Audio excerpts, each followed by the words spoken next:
Hey everyone, welcome back to Liv'n Life Unfiltered, the podcast where it's a wellness conversation with a friend, except we brought the expert too. I'm your host Kendall, and today we are discussing about something that almost everyone wants and many people struggle to achieve, and that's living a healthier lifestyle. Real health isn't about perfection or having that amazing diet. It's about creating a sustainable habit that fits your life and supports your body. And today we're talking about what wellness really means and why these lasting changes are really difficult for people and how people have a hard time maintaining these changes in their life. To help us navigate this conversation, I'm joined by Heather Hirschman, National Board Certified Health and Wellness Coach. And Heather, thank you for being here today and joining us. Before we dive into today's conversation, I'm going to be talking a little bit about Heather Hirschman. She is, like I said, a National Board Certified Health and Wellness Coach, and she's specializing in helping people uncover and address the root causes behind their health challenges. Through a holistic approach, she guides clients beyond dieting and all or nothing thinking to build healthy habits that fit real life. Rather than chasing quick fixes, Heather believes lasting transformation begins with the mind, because when you change the way you think, your body is better equipped to follow. Her practical, sustainable strategies help clients improve their health, build confidence, and work along their healthcare team toward reducing symptoms and reliance on medications when appropriate. So usually I like to start off my episodes with kind of a myth, something to kind of have a little icebreaker and heard of or you've seen on like maybe movies. I don't know, I watch Legally Blonde. That's like one of my favorite movies, but they're always like, carbs are having to stop eating carbs. And I feel like people may think that carbs are bad, but I know they actually can be really good for you. So Heather, are carbs really our enemy, or are they actually very beneficial? I love this question because so many are afraid of carbs. And I don't know one girlfriend that's not, Yes. or one client that's not. Our relationship with carbs are like our relationship with food. Mm-hmm. And that is one of the most important relationships or toxic relationships that we will battle our whole life. And one of the relationships that we need to work on to improve so that it will reward us for the rest of our lives. So when it comes to carbs, it's about picking the right kind of carbs. A lot of us know that carbs are essential for brain health. You need the carbs to function well, Mm-hmm. in simplest terms. But the carbs that you choose will either help you or hurt you. All carbs break down to sugar. So when choosing a more balanced carb, like sweet potato, you want to pair that with turkey, which is a protein that will cut that glycemic response of the carb in your body. Right. So you work smarter, not harder. Mm-hmm. And going after especially gluten-free carbs will help reduce inflammation in the body, like quinoa, the gluten-free grains like amaranth and millet, and potatoes have a lot of benefit. Right. If we overeat them, they could hurt us more than help. Yeah, and I saw this Mayo Clinic study that says that carbohydrates often get they do get a bad reputation to make you gain a little bit of weight, but it depends what you're choosing. Like you said, there are really good beneficial ones, and in this article it talks about fruits, vegetables, and whole grains, while limiting highly processed carbohydrates and foods are actually really good for you. Yeah. I actually wanted to mention something while it was on my mind. So that was something that I battled with. I didn't choose this career. Mm-hmm. I feel like it chose me because of my health journey. I felt like I was doing everything right with what I was eating. Exercise, taking good care of myself, sleep, massages. And for someone that was doing everything right, I wasn't getting the results that I was looking for. I didn't understand why I was doing everything so right and still felt so sick. And that was the kicker. That was the big question that led me down the path of discovering that I had chronic Lyme disease and I was given 8 years to live. It was terrifying. Yeah. I was focused on eating less carbs, and I should have been focused on how can I reverse this illness to save my life. But a lot of us don't know the difference. We just think that our habits are poor and we starve ourselves more.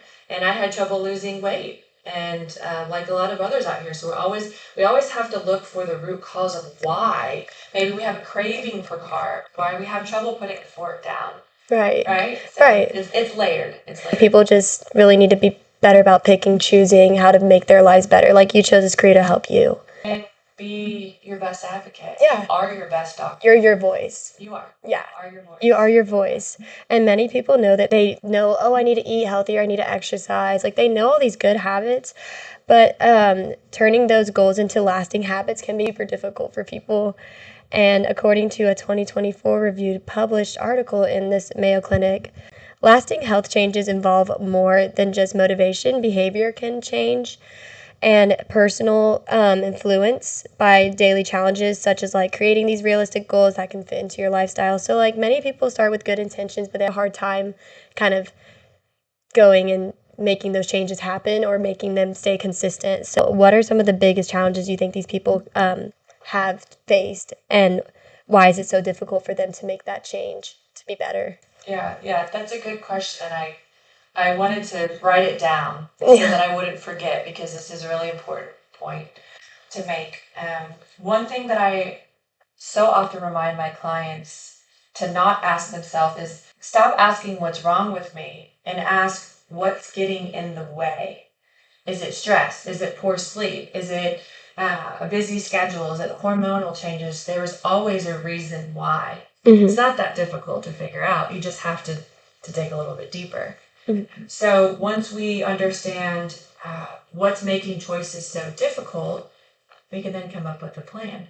Now, if it happens to be someone's job or their career, I may not recommend that they leave their job next week and put in their, their 2 weeks. Their 2 weeks, but 2 months or maybe in 2 years. Mm-hmm.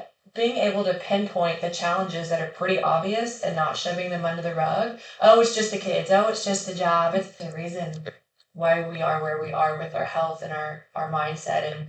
And we can improve our health, our life changes in so many areas. So there can be multiple challenges, but we have to remember to not be so hard on ourselves.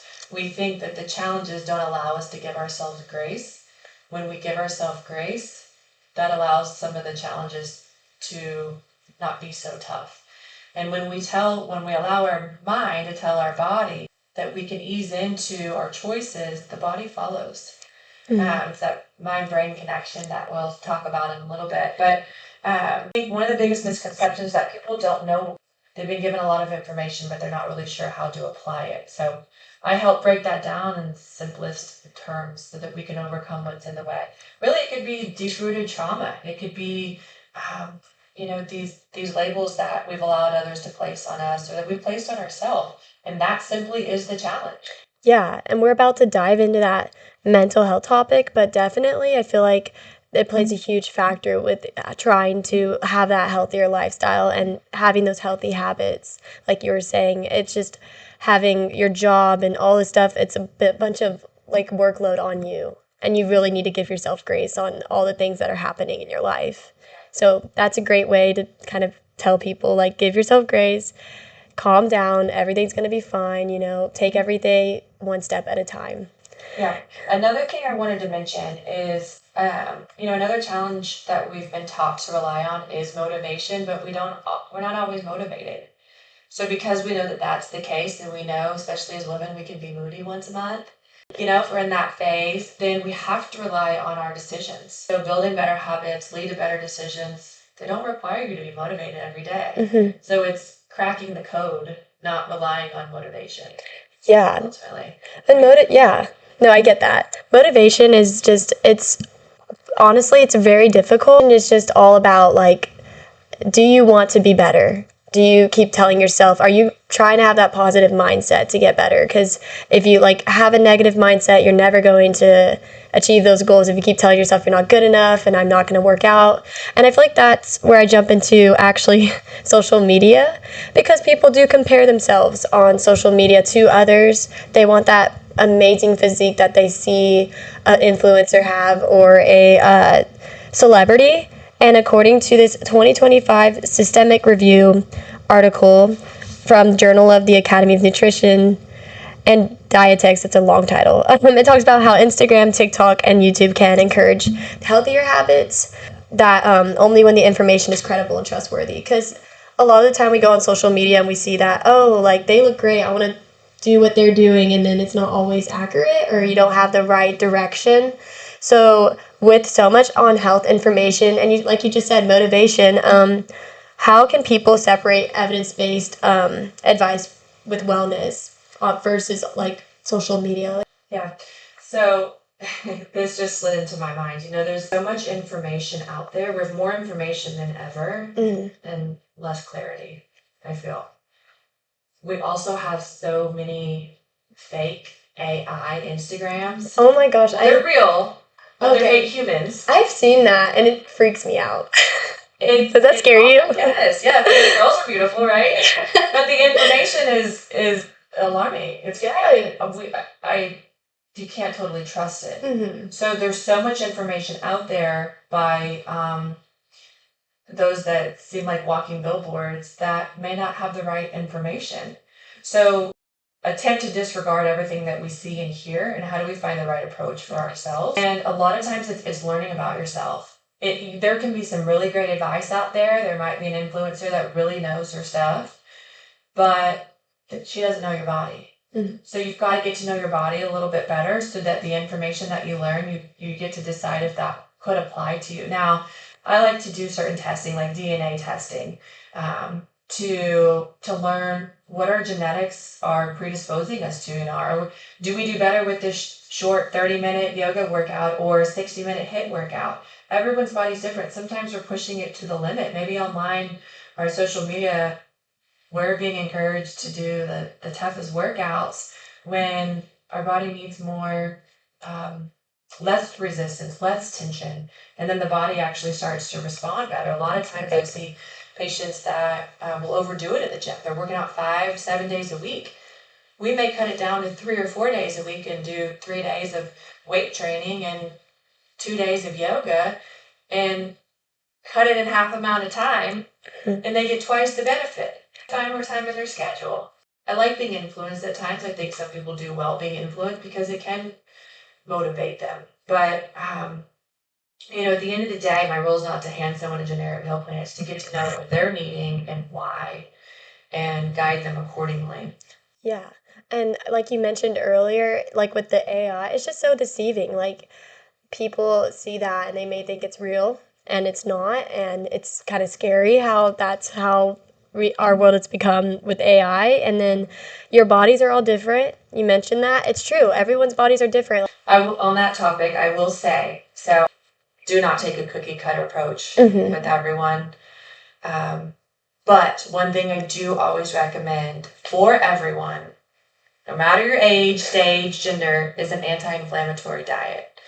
And I don't like to use the word diet because it's really just another 4-letter word that has a negative connotation to it. Yeah. Diet's a prescription. Mm-hmm. Prescriptions always fail. You always have to increase the dose or change it. But an anti-inflammatory meal plan.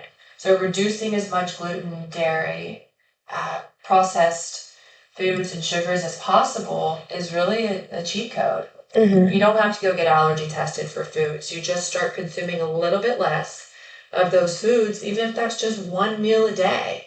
You say, okay, I'm going to try a little bit better for breakfast every morning.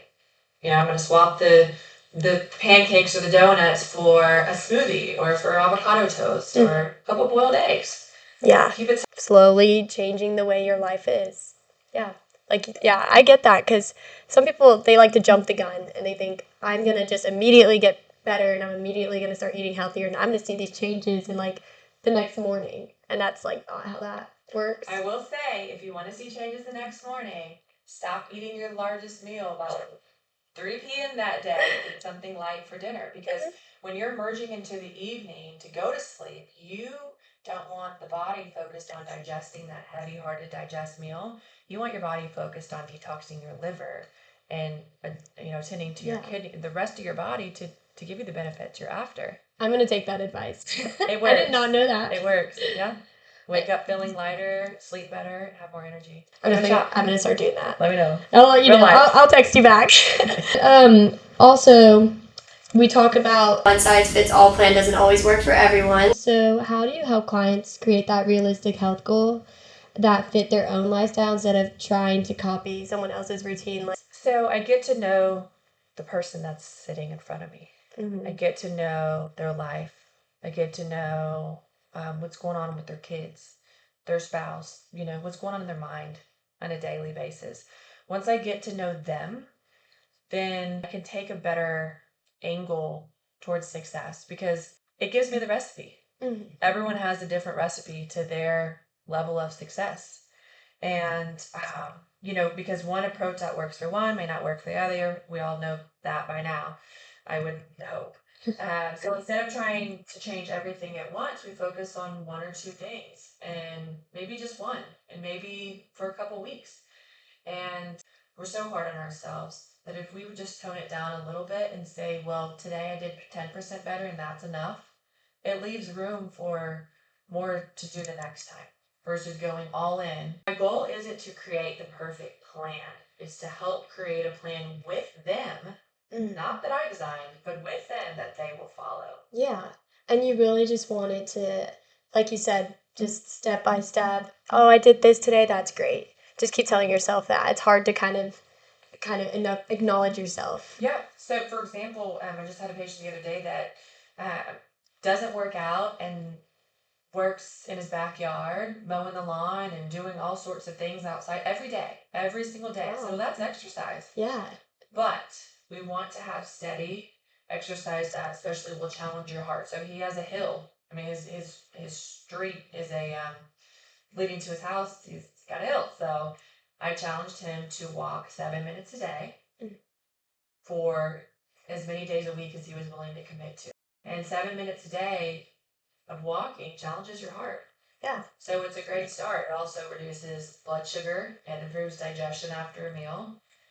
It gets 7 that, minutes. yeah. It gets that blood flowing and your heart racing, and then you feel accomplished.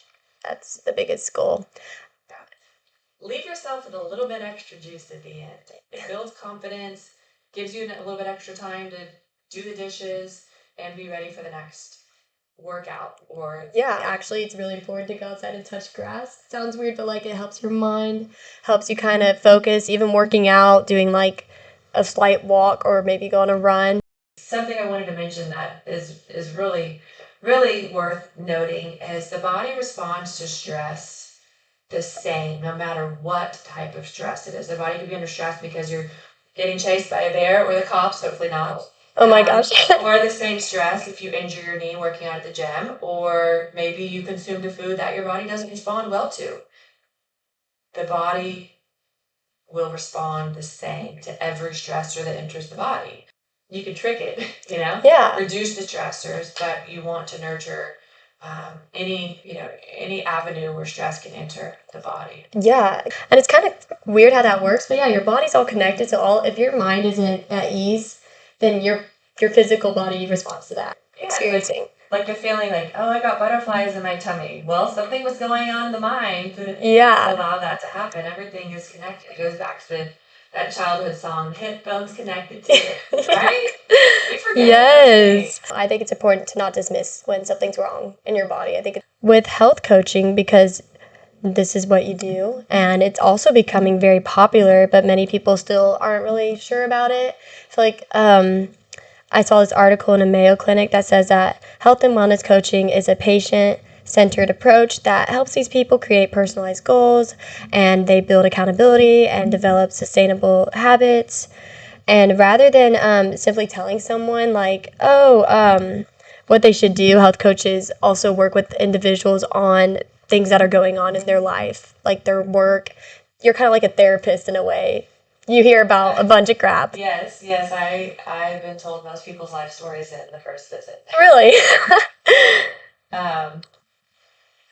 Yes, I have, and I honor that. Yeah. I that's very sacred to me, and I help protect that as well. And my goal is not to just give a person another plan. Like it feels like a full-time job. Most people don't have time for that. They don't have the bandwidth for it. So it's giving them the tools and the confidence to create that healthier life. Also, so they're not codependent on me, because I don't encourage that either. They feel better about making the decisions themselves. It's like they just came up with it on their own. When you're working with people as a health coach, what does it look like? How do you, how can coaching help people create like this lasting change for them? Yeah, so a lot of people don't like to be told what to do. Oh, yeah. I don't like to. Right? Yeah. From child to elderly. Oh, yeah. Don't like to be told what to do. So coaching to me is hand-holding in the beginning, figuring out what a person's goals are, because they could look so different from what I might like to see, or their spouse might like to see, or the next person wanted for themselves. And it can be so simple or more intense. And it really just meeting a person where they are, but getting a clear understanding of where they'd like to be. That way we can map out the plan together. Again, I just don't like to add more to a person's plate. Overwhelm doesn't get a person far at all. In fact, it really makes them backtrack and lose hope a lot of times. So I've been told I'm the hope dealer. And when you give someone, I think that's what most people need these days, just a little hope. Yeah. With that, then they feel like they could jump on the bandwagon and start making some adjustments with their habits, just little by little. And you'd be surprised what you'd be willing to do once you have been able to share with the health coach what's really going on in a day-to-day in your life, and you just take it slow. Yeah, because you need the words of encouragement. You have sometimes that self-doubt, so you just kind of need someone else to be like, hey, like, you can do this. But the other thing is, you might be doing better than you think you are. I am like ultra hard on myself, so I can fully relate to that. For someone who's listening who feels like they really need to improve their health and they just do feel overwhelmed or they don't really know where to begin, what advice would you give to them? Just start. You don't have to be perfect. Hey, even if you know a health coach or someone that could guide you with your health, get started. They don't have to be the perfect person to get started with, but make that commitment to yourself and be committed to keep exploring. If you find someone that can guide you, that aligns with you and your values and your goals, get started. If you get started and they're not the perfect match, keep looking. You're your best advocate. Just keep advocating for yourself. If you aren't exactly where you want to be in your life, keep going. There's answers, there's solutions, there's new career path. I've been doing health coaching for 15 years and now I'm going into nursing. I'm terrified of needles. Right. And there's always just new beginnings. And that's why I was so excited to have this interview. So thank you for joining me and really helping these people understand more about having a healthier lifestyle and living a healthier lifestyle, but also just giving themselves a little bit of grace. Yeah, I think today's biggest takeaway is that wellness is about a process and it's not really about perfection. You're really just trying to meet your goals and feel good about yourself. Some help, you have someone that's always there to help you and to talk to you to help you find those goals. And we'll see you guys next time. This video is produced and owned by Vitality Hormones and IV Bar. And yes, we are in a different location today. We are at our other clinic, but I was really excited to come here. I've never been to this one. So.